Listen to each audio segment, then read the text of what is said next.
Thank you, operator. Good morning, everyone. We need to establish a quorum. Agenda clerk, can you please call the roll? Commissioner Sharoma. Present. Commissioner Guzman-Aceves. Here. Commissioner Randolph. Here. Commissioner Redsheffield. Present. President Batcher. Here. We have established quorum. Welcome to the California Public Utilities Commission. I'm calling this meeting of August 17th, 2020, public agenda number 3467 to order. Due to the coronavirus pandemic and the shelter-in-place order, we are conducting today's business meeting online and by remote participation. The meeting is live-streamed on the CPUC's website. You can view the meeting at www.adminmonitor.com/ca/CPUC. Admin Monitor is one word. ADMINMONITOR. As we are all aware, unexpected power supply interruptions and high demand during this past weekend of record-breaking high temperatures resulted in the California Independent System Operator initiating rotating outages across the state, causing tens of thousands of Californians to lose power on Friday and Saturday evenings. The CPUC is continuing to actively monitor the changing conditions that have led to the rotating power outages this weekend. We are working very closely and coordinating with CAISO, the Governor's Office of Emergency Services, the California Energy Commission, and others to ensure that we maintain focus on the public safety and emphasize the importance of energy conservation to reduce the strain on the electric supply that can lead to rotating power outages during Stage 3 emergencies. With several more days of record high temperatures forecasted and the added challenges of the ongoing COVID-19 pandemic, we must do everything we can to support efforts to ensure the reliable operation of our electricity grid. The importance of voluntary energy conservation has never been greater. We are asking all Californians to do your part in reducing energy usage. Health permitting, and to the extent you are able to safely and comfortably do so, please take action to do the following.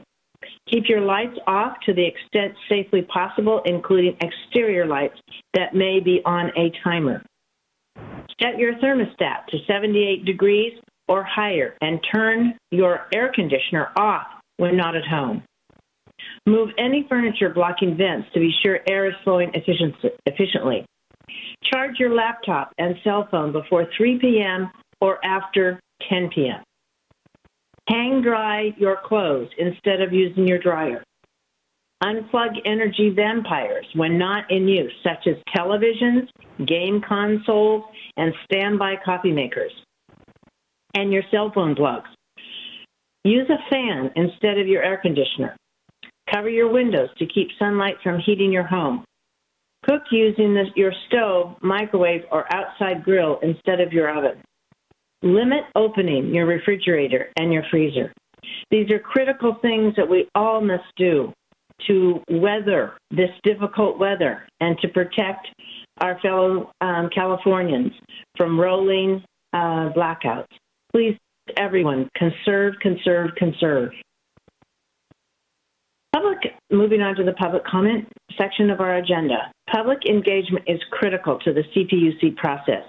If you wish to make a public comment, dial into 800-857-197 and enter passcode 989-9501 and press *1. You will be placed into a queue, and the operator will take your name and organization. You will be called upon to speak when you get to the public comment period in today's agenda. Email comments received will be distributed to the commissioners and senior management. CPUC rules do not allow for parties in proceedings to speak about the open proceedings. The public can make comments addressing items on the consent and regular agendas and including items not on the agenda today.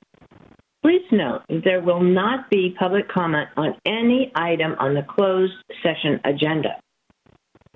We will have 2 minutes to speak. You will have 2 minutes to speak. With that guidance in mind, I welcome today's speakers. I will now turn to the operator to open the public comment telephone lines. Operator? The first comment is from Alan DeLille. Your line is now open. Oh, hello. Can you hear me? Yes, we can, Ms. DeLille. Okay. Yes, we can Thank hear you so much for this. Thank you so much for this opportunity to address the commission. I would just give you a quick note. I hope this doesn't count on my time because as of 10 o'clock last night, your calendar did not show a meeting today. There was a brief message that item 1, whatever that is, would be on hold if you went to another part of the website. So it was very confusing to even know if there was a meeting today. I want to address the commissioners and thank you for the work you've been doing, and also to say that I'm speaking on behalf of people who have wanted to thank the Executive Director, Alice Stebbins, for her work on behalf of people with disabilities. As you know, power outages put people with disabilities at huge risk of damage or even loss of life. And so we have been asking Ms. Stebbins to please ask that the utilities take remediative measures to make sure that these power outages do not endanger people. And we've asked for assistance in buying battery backup systems, which have not happened. We found out that the SGIP, which is supposed to be a grant program, requires expenditure of thousands of dollars up front. One vendor told me that I might get 80% back, but it would take over a year.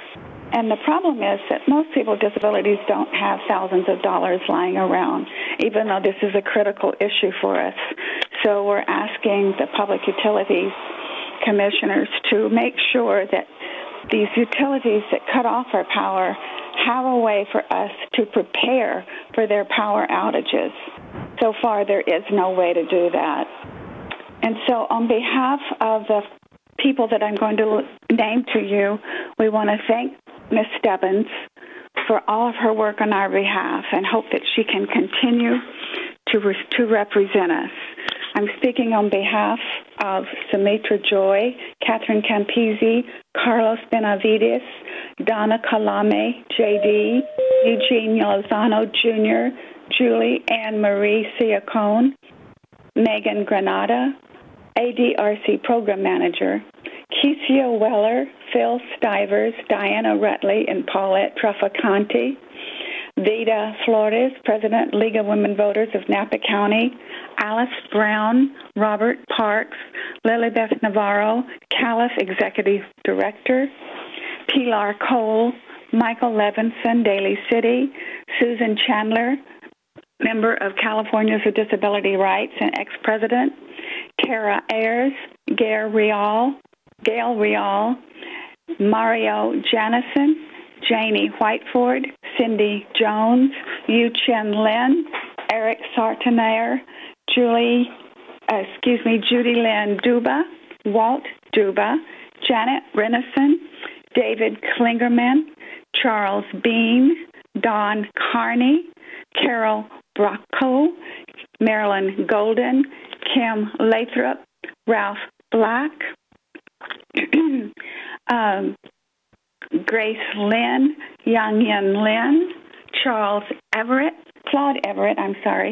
Neil Jacobson, Kim Lathrop, Marg Hall, Cindy Soto, Maureen Donahoe, Adrian Lobby, Janice Santos, Carol Stroughton, Roger Stroughton, Elise Marinos, President for Californians with Disability Rights, Kathleen Barajas, Shira Leader, Ruthie Goldcorn, Richard Daggett, President, Polio Survivors Association, Janet Renison, David Klingerman, Charles Bean, Don Carney, Carol Brocktello, Marilyn Golden, Kim Lathrop, Ralph Black. Hello. I was Grace Lynn, Yang Yen Lin. What is going on? I'm trying Claude Everett, I'm sorry. Neil Jacobson, Kim Lathrop, Marg Hall, Cindy Soto. What is going on, please? I'm trying to read this list. Lobby, Janet Santos, Carol Stockton, Roger Stockton, Elise Marinos, President for California's Disability Rights, Kathleen Barajas. More people, leader, Lucy Goldcorn, Richard Daggett, President, Polio Survivors Association, Janet Renison, David Klingerman, Charles Bean, Don Carney, Carol Brocktello, Marilyn Golden, Kim Lathrop, Ralph Black. Hello. More people that need to be heard. Young and Lynn. What is going on? I'm trying Claude Everett, I'm sorry. Neil Jacobson. Read their names into the record, please. Marg Hall. Cindy Soto. What is going on, please? I'm trying to read this list. Lobby, Janet Santos, Carol Stockton, Roger Stockton, Elise Marinos, President for California's Disability Rights, Kathleen Barajas. President Badger. People, leader, heard, Corn, Richard Daggett, President, there's a repeating loop happening, and our speaker. Hello, Klingerman, Charles Bean, Don Carney, Carol Brocktello, Marilyn Golden, Kim Lathrop, Ralph Black. Hello. More people that need to be heard. Young. Okay. Can the operator hear me?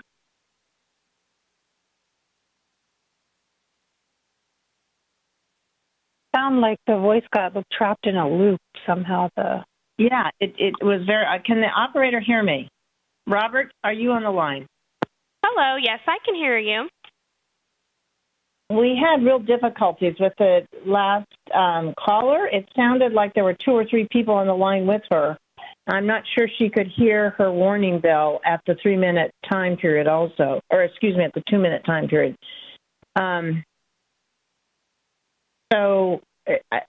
Anyway, I'm sorry to Miss DeLille what happened. I'm not sure of the technical difficulties. It sounded like you had multiple people and you continued to read the same names. I don't understand what happened. So, operator, can you bring on the next caller? The next caller is Michael Peck. Your line is now open. Hi, thank you so much for your time this morning. I'm a Los Angeles Department of Water and Power ratepayer, and I've got an interesting idea where I think with the help of this commission, LADWP and the state as a whole can accelerate our conversion to green power in a way that I think is better for all ratepayers. I'm a residential solar generator, and with LADWP, they have 2 systems, right? They have a feed-in tariff system that only applies to generators as little as 30 kilowatt hours of capacity, which I know we're getting kind of wonky here, but that's much too big for really any residential producer, pretty much taking residential producers out of the feed-in tariff program. Second program they have is a net metering program. But with that, producers that produce excess amounts of energy throughout the whole year, they bank their credits in a net metering bank that they have no recourse to actually be able to pull any money out of that system. So, I'll produce power, for example, with my system because I maxed out my installation on my roof thinking that was the greenest and most efficient thing to do at the time of installation. But if I ever move, all of those net metering credits that I've banked over years get lost, basically forfeiting that to LADWP. Of course, as an individual, I'd like to see, my investment do the best it can. But I think this issue, of course, is much larger than my individual problem. Because of this, installers and purchasers of home solar systems are disincentivized to max out their installations. And their incentive is to only build just as large as they could possibly use And so in this way, I think LADWP is disincentivizing as much residential solar as they could possibly be building, and in effect stealing any additional power that these residential solar generators create. I'd like to see a system where residential solar generators could buy back or pull out cash from their net metering banks at a rate below wholesale rates, but still at a significant rate so that they would get some sort of financial benefits for the excess power they generate, thereby making it advantageous for LADWP to encourage residential solar, and because of course they would get that power generation at a lower than wholesale rate, but still give some benefits to residential solar customers for installing systems that properly utilize the full capacity of their roof or residential space. So thank you very much for hearing this out. Hopefully you can kind of oversee the scope of this issue, that it's, of course, beyond just my sort of personal issue. But given, that we're at, over the course of California, over 1 million solar roofs in the state and growing rapidly, and particularly today with rates as low as they are and it being as easy as ever for people to install solar on their rooftops, this to me seems like a really, solid win-win for ratepayers overall, whose rates should go down, as a whole, as more cheap residential solar comes onto the system, as well as, DWP getting more of their green targets, established faster as solar installations accelerate. And hopefully this same situation applies, across the state. It's really difficult to find information on how other utilities across the state handle net metering.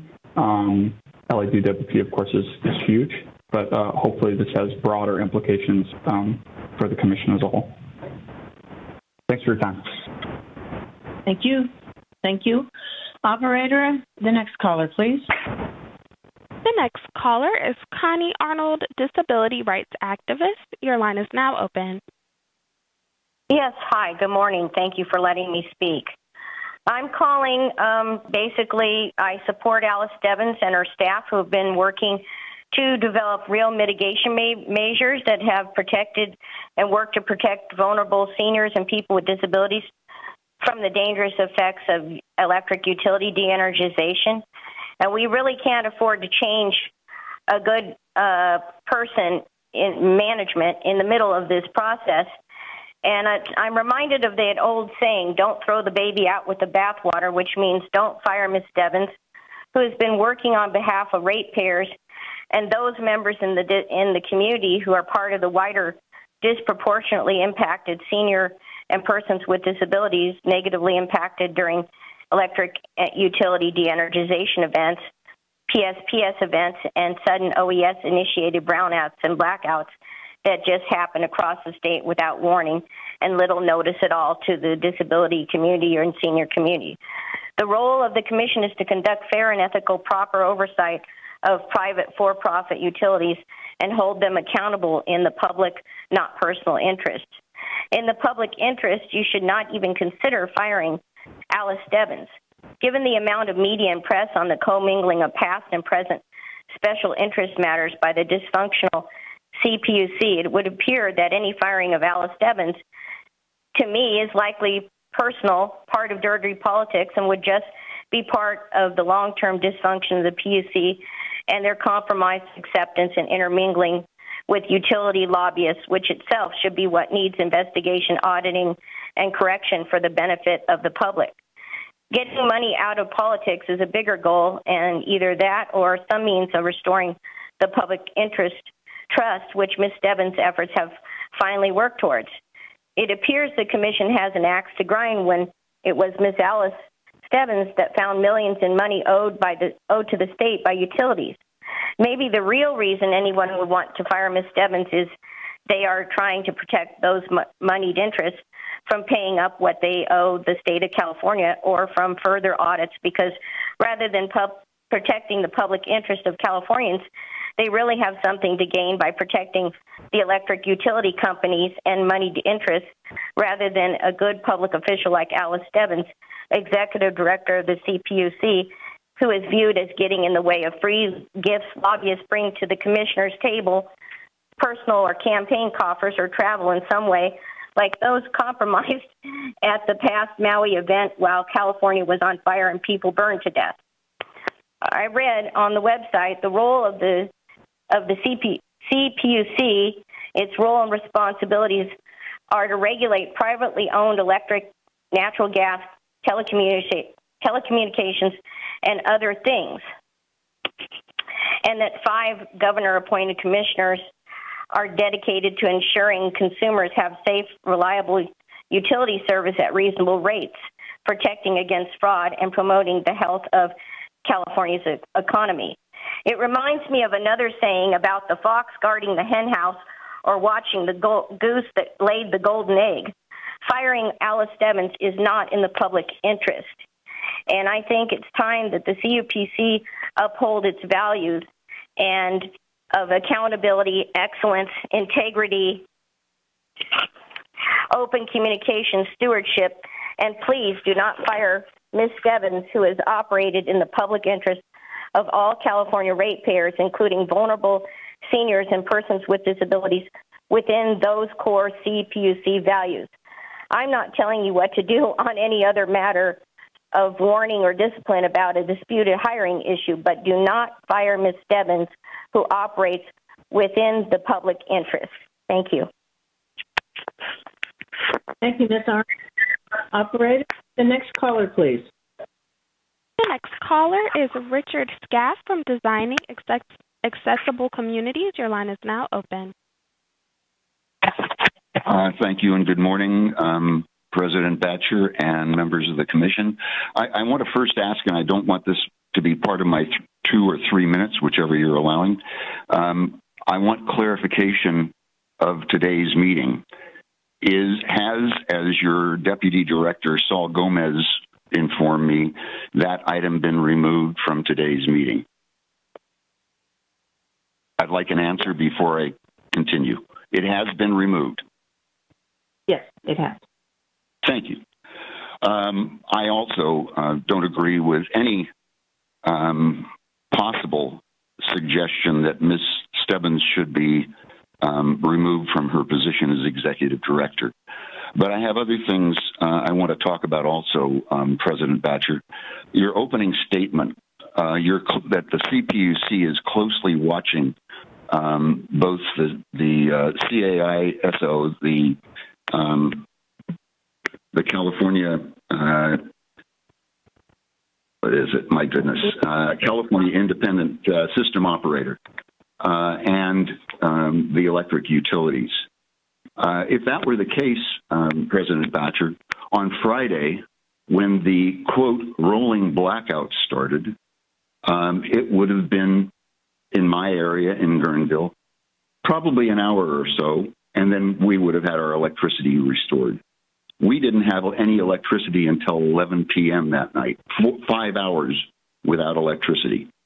And interestingly enough, I don't understand how the CPUC can be watching over those folks when I get a notice the next day from PG&E saying, oh, we didn't have to notice you because the rolling brownout is not a PSPS.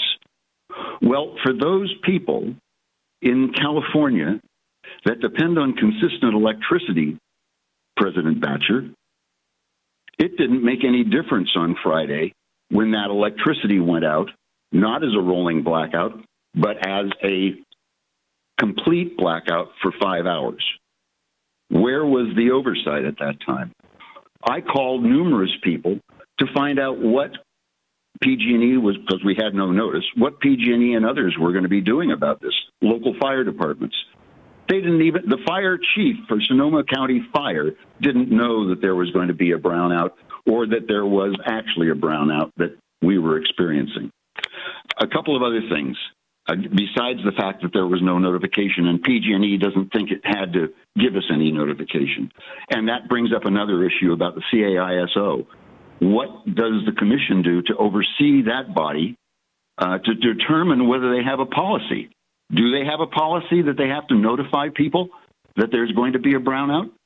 I don't believe so. I'm going to be calling them today and talking to their management to find out. But I want to know why your agency, President Batcher, hasn't determined whether they have appropriate and necessary policies about that. Let's see. I also am concerned, and I believe everybody today mostly everybody will talk about the $200 million that Ms. Stebbins and her staff have found. I think it requires that the CPUC be audited. I can't understand how $200 million could not have been collected by the CPUC since, 2014? This is outrageous. What are you doing to protect the ratepayers of California, including vulnerable seniors and people with disabilities? So, President Batcher, you know us. We've spent years talking with you at the California Building Standards Commission, unsuccessfully, I might say. I really want to know why, because I've worked in a public entity. Your suggestion that Ms. Stebbins should be fired for inappropriate hiring of employees, that's not a firing kind of situation.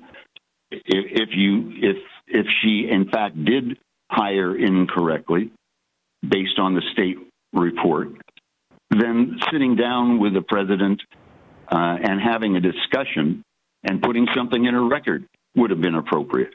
But to fire an executive director that is the only person that we have been able to have interaction with that actually resolved a number of problems facing people with disabilities during power outages, that's not acceptable.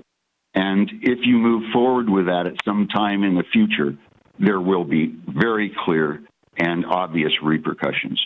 I am going to be in touch with the governor's office and the state legislature to make sure that we find out why all this is happening and why we are not being protected when the CAISO calls for the electric utilities to do rolling brownouts, without any notification to the most vulnerable California residents. Thank you. Thank you, Mr. Scaff. Operator, is there a next caller, please? I'm showing no further callers. Okay, thank you, Operator. Wait just a moment.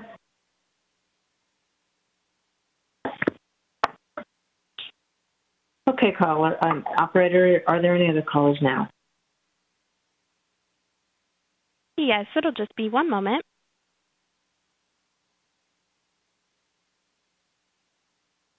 The next caller is Zach Carnezes. Your line is now open. Hi, my name is Zach Carnezes. Can you all hear me? Yes, we can. Hi, my name is Zach Carnezes. I'm a disability advocate in San Francisco and a community organizer. I am just appalled at the accessibility violations of trying to get a hold of this meeting. I was really concerned I was about to lose my chance to leave public comment. I have dialed *1 now 3 times to get through to this body. I first of all want to request a video recording of the public record of this meeting. I am a journalist and I am going to be publishing this meeting. I am deeply concerned with the numerous accessibility violations trying to get a hold of this meeting. The calendar showed an item on the agenda that has since been removed, and that calendar I checked on Friday night and on Saturday, and it still was, so this was the agenda that was really hard to find searching your homepage. The calendar, as mentioned by Holland DeLille earlier in public comment, was not updated to reflect what this meeting was, how this meeting was going to be happening today. The phone system has a complex multi-digit password system that was very challenging for me to input. The call prompt asks for like your organization and spelling of your name on the phone, and all things that are really hard for disabled people to do. And I also understand that it's our right to leave public comment anonymously and to be representing ourselves as individuals, not an organization. Additionally, the call-in system is in English only and does not prompt for options of other languages. Additionally, this video stream that I'm watching right now is not closed captioned or including options for those that are deaf or hard of hearing. The agenda on your website was really hidden, and this whole process, it seems really secretive. And I'm really concerned that what's going on here for trying to access this meeting to give public comment is really linked up with the articles I've been reading about corruption with this commission. There's a really interesting article in San Francisco Chronicle, it's one of our largest newspapers, that says a senior CPUC official claims she's being ousted after whistleblowing. And it goes into some really, really disturbing information about Alice Stebbins uncovering misappropriation of funds not being collected from utilities, and actually talks about this having quite a history dating back to the 2010 San Bruno explosion that PG&E caused, which killed 8 people. And PG&E got a little tiny slap on the wrist, $3 million fine for killing 8 people. And I'm wondering what this commission was doing about that and what they have been doing about the 2017 and 2018 massive wildfires that PG&E has caused, which have caused many, many, many deaths. Hearing from Richard Scaff on this call and other advocates for our community, it's deeply disturbing to hear that these rolling brownouts, which fortunately did not affect me as much in San Francisco, it sounds like you're not giving notice to people that these are happening. And when people with disabilities have a blackout or a brownout, it's significant. That's our ability to charge our mobility equipment, our medical aids, run life-saving medical equipment. When that stuff gets cut off, we die. It's not a small thing. So I'm deeply, deeply disturbed by the lack of transparency, the lack of accessibility to these meetings, and what appears to be some corruption. Also, your website says the public comment is 3 minutes, and then now you're saying it's 2 minutes, and the agenda says it's 2 minutes. There's no consistency with the way that you run these meetings and how much public comment you take and how much time we have. It's extremely confusing, extremely difficult, and I really, really hope that you can, if at the very least for the next meeting, improve some of these accessibility issues so that all members of the public can have a say anonymously, can have a say without being tied to any specific organization, can have accurate information on your website that actually lets us know the details and what's happening, can have an updated agenda like the business day before the meeting that actually reflects what's going to be happening in the meeting. These are really basic things that I've never seen it this bad before. And I attend public meetings all the time. And this has to be the worst public meeting, like advertising I've ever seen in my life. The worst with accessibility. I'm absolutely appalled that this is how our California Public Utilities Commission is operating. I'm deeply concerned with the punishment of a person who has spoken up for our community, Alice Stebbins. I'm deeply concerned at what's happening there, and retaliation against a whistleblower is one of the most undemocratic, unjust things that a public department could possibly do. It really is bad. And when there's numerous articles being published saying that that's what's happening, I don't think it's just hearsay. These are reputable news outlets, and I would not be here if this was just small talk hearsay. Alice Stebbins has done a great job supporting the disability community and seniors and those who are the most affected by wildfires, the power shutoffs that wildfires cause. And let's be real, the wildfires are caused by PG&E. It has been proven. And I really am concerned that this commission is in the pocket of PG&E, is in the pocket of moneyed interests, and is not doing their due diligence to have an unbiased and just oversight of a clearly corrupt department that is costing California's lives. I mean, lives, we are dying out here. It is not just I can't watch YouTube or I can't watch Netflix. We are dying. Please hold these departments accountable. Please keep the staff that has been helpful. Alice Stebbins has been very helpful. And please look into some of these issues of corruption and please make these meetings accessible to the general public so that we can exercise our democratic right to leave public comment. Again, I ask for a video recording of this meeting. This is the public record, for public record, and I will be contacting your staff for that. Thank you. Thank you. Operator, the next caller, please. The next caller is David McCord. Your line is now open. Hi, this is David McCord. I'm speaking for myself. I'm a ratepayer in El Cerrito, and I've read that the State Personnel Board's report on the CPUC's hiring practices and President Batcher's reply. The description of the examination and hiring process for certain hires is complex. There are uncertainties as to how the process was carried out. The board has not proved that the process was not carried out in good faith. With these uncertainties, I feel it would be premature to dismiss your executive director on these shaky grounds. Thank you. Thank you, Mr. McCord. Operator, is there anybody else on the line? Yes, the next caller is Michael Blonke. Your line is now open. Hello.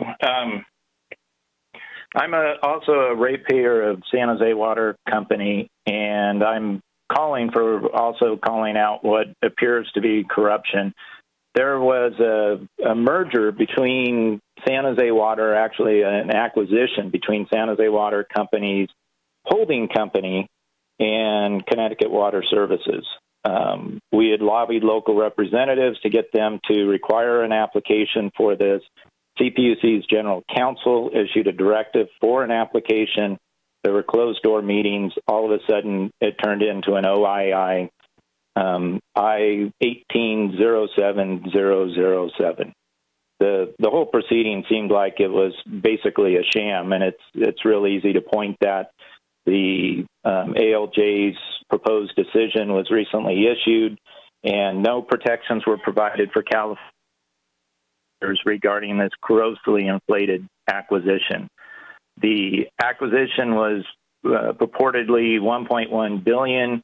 There's $626 million now in SJW Group's income or their financials in non-income producing goodwill. There's $510 million in debt.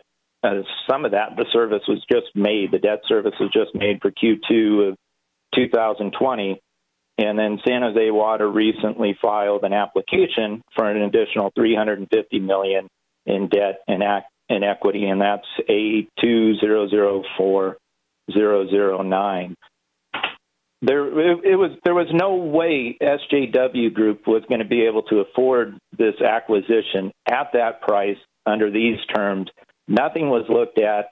Now the proposed decision says, don't worry about it, everything's fine, but yet the regulators in Connecticut and Maine provided all sorts of protections. There's 80 different protections for that.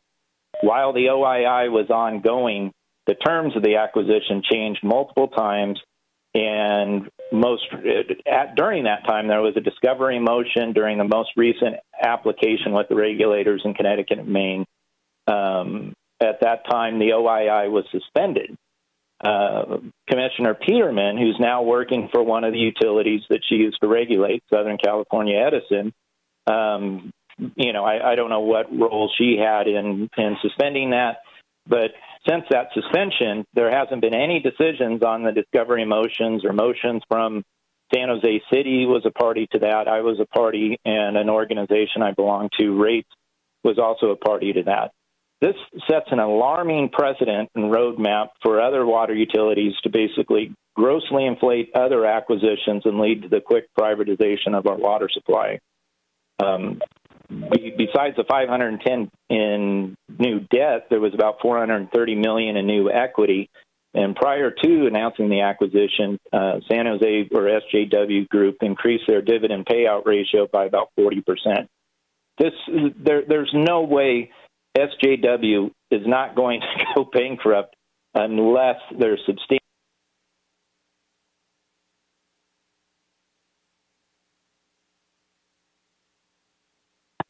Operator, is there another caller? I'm showing no further callers. Okay.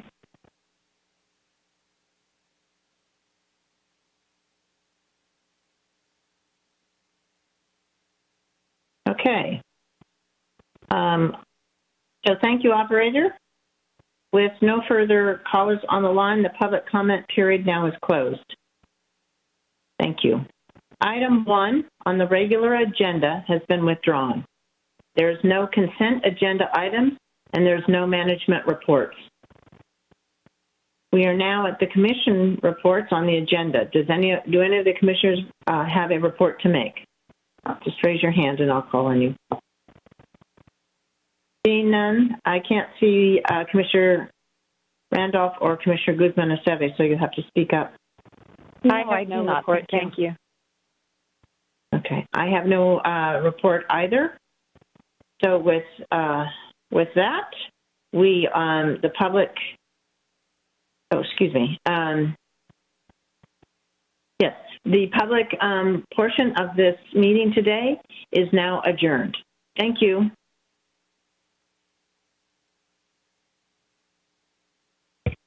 Thank you.